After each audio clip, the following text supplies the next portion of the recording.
आप चावल खा सकते हैं दोपहर के खाने में। चावल के लिए हमेशा याद रखें कि चावल बासमती राइस नहीं खाना, पक्का वाला चावल नहीं खाना। दूसरा, आपको जो भी बड़ा दाना वाला चावल होता है वो नहीं खाना, ब्राउन राइस नहीं खाना। अगर आपको राशन मिलता है या आप गांव देहात में हैं तो गांव में टुकड़ा राइस होता है, मोटे दाने वाला राइस होता है, तो वो चावल आप खाएं। उसमें माड़ ऊपर आ जाता है, उस माड़ को आप निकाल लें चमचे से, क्योंकि उसमें स्टार्च की मात्रा और कार्बोहाइड्रेट की मात्रा बहुत अधिक होती है। उसको आप जब निकाल लेंगे तो नीचे चावल चावल रह जाता है, तो आप वो चावल बहुत अच्छे से खा सकते हैं। जिनका डायलिसिस होता है वो कम मात्रा में खाएं, जिनको यूरिन अच्छी क्वांटिटी में आ रहा है, डायलिसिस नहीं हो रहा है अभी, तो वो खा सकते हैं। और जिनको यूरिन कम आ रहा है वो भी इसको कम क्वांटिटी में खाएं। अब बात कर लेते हैं दोपहर के खाने में आपको अचार और हरी मिर्च का अचार, आम का अचार, किसी भी तरह का कोई अचार नहीं खाना। आपको दोपहर में के खाने में कोई भी चटनी नहीं खानी, इतना लाल मिर्च वाली चटनी तो बिल्कुल भी नहीं खानी। इतना याद रखें, अगर आप धनिया की चटनी खाते हैं तो आपको यूरिन आना बेहद जरूरी है। अगर आपको यूरिन नहीं आता, आपके डायलिसिस होते हैं, तो धनिया और लहसुन की चटनी बिल्कुल भी मत खाइएगा, क्योंकि धनिया में बहुत अधिक मात्रा में पोटेशियम होता है, तो आपको प्रॉब्लम हो सकती है, आपकी सांस फूल सकती है और भी आपको बहुत सारी दिक्कत हो सकती है, आपका हार्ट फेलियर हो सकता है। और इन सब चीजों का खास ध्यान रखिएगा। अब बात कर लेते हैं दोपहर के खाने में क्या पूड़ी खा सकते हैं? नहीं जी, पूड़ी बिल्कुल नहीं खानी। तला भुना खाना दोपहर के खाने में बिल्कुल भी ना खाएं, या आपको ना तो सुबह के खाने में, ना दोपहर के खाने में, ना रात के खाने में तला भुना खाना नहीं खाना बिल्कुल भी। अगर आप नॉन वेजिटेरियन हैं, आप चिकन वगैरह खाते हैं तो बिल्कुल बंद कर दें, क्योंकि आप सुबह के नाश्ते में मैंने पहले बताया कि आप अंडे खा सकते हैं। आप चिकन फिकन बिल्कुल ना खाएं। हाँ, आप पनीर खा सकते हैं अपने वेट के हिसाब से। अगर आप पनीर की सब्जी बनवाएं तो अपने वेट के हिसाब से बनवाएं। अगर आप 50 किलो के हैं तो 50 ग्राम पनीर की सब्जी बनवाएं। इससे ऊपर पनीर बिल्कुल नहीं खाना है आपको, क्योंकि पनीर में भी पोटेशियम होता है, पनीर में भी फास्फोरस होता है और पनीर में हाई प्रोटीन होता है, तो इस बात का ध्यान रखें। अब बात कर लेते हैं दोपहर के खाने में क्या आप दही खा सकते हैं? तो खा सकते हैं दही, लेकिन दही खट्टा नहीं होना चाहिए और दही टोंड मिल्क का होना चाहिए।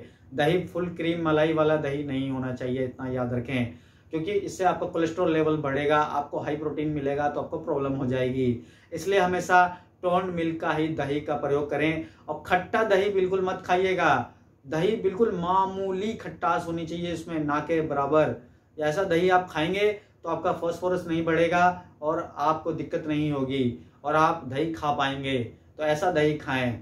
अब बात करें कि आप छाछ पी सकते हैं, तो हाँ, आप छाछ पी सकते हैं, लेकिन याद ये रखें छाछ में बिल्कुल भी नमक का प्रयोग ना करें। बहुत से लोग स्वाद के लिए उसमें काला नमक, भूरा नमक, पीला नमक डालते हैं, तो इन सब चीज़ों का बिल्कुल अवॉइड करें, क्योंकि किडनी पेशेंट के लिए नमक जहर होता है। मैं पहले भी आपको कई बार बता चुका हूँ। डायलिसिस पे लोग ऐसे नमकीन के पैकेट फाड़ फाड़ के पीते हैं, तो वो ठीक नहीं होना चाहते इसलिए पीते हैं, और वो डायलिसिस जिंदगी भर कराना चाहते हैं। लेकिन आप अगर अपना डायलिसिस बंद करना चाहते हैं तो नमक बिल्कुल भी कम खाइएगा, लाइट नमक खाइएगा, तो ही आप ठीक हो सकते हैं, तभी आपके डायलिसिस बंद हो सकते हैं। थोड़ा कटु शब्द का प्रयोग किया मैंने, उसके लिए मैं क्षमा चाहूँगा, क्योंकि फ्रेंड मैंने बहुत लोगों को देखा है, उनकी आदतें होती हैं ऐसी, तो ऐसी आदतें आपको नहीं पालनी हैं, क्योंकि फिर आपका पानी बहुत ज़्यादा बढ़ेगा, आपके हाथ पैरों पे स्वेलिंग आएगी, आपका चेहरा फूला रहेगा, आपके पैर सूजे रहेंगे, आपको कब्ज बनेगी और आपको जलन सी रहेगी पूरी बॉडी में, आप बेचैन से रहेंगे सारा दिन ज़्यादा नमक खाएंगे तो इसलिए नमक का बेहद कम प्रयोग करें, नमक बहुत कम मात्रा में खाएं। आप छाछ पी सकते हैं टोंड मिल्क के दही की, टोंड मिल्क के दही की छाछ बनाएं और आप छाछ पी सकते हैं। दोपहर के खाने में आप मीठा भी खा सकते हैं। मीठे में आप हलवा खा सकते हैं सूजी का, अगर आप डायबिटिक नहीं हैं तो। सूजी का हलवा बिना घी बिना तेल का, सूजी को भून के आप उसमें पानी डाल के चीनी मिला करके बना सकते हैं और उसको खा सकते हैं। आप दोपहर के खाने में खीर खा सकते हैं एक लिमिटेड क्वांटिटी में, क्योंकि इसमें चावल होता है। और दूध का प्रयोग भी आपको टोंड मिल्क का करना है। अब बहुत से कमेंट आते हैं क्या काऊ मिल्क पी सकते हैं? नहीं जी, काऊ मिल्क आप नहीं पी सकते। टोंड मिल्क लीजिए जो डबल प्रोसेस होके आता है, कि उसमें सब कुछ निकल चुका होता है, खाली मिल्क रह गया होता है, खाली विटामिन डी उसमें रह गया होता है, थोड़ा मोड़ा प्रोटीन रह गया होता है, बाकी उसमें से वसा वगैरह सब निकल जाता है।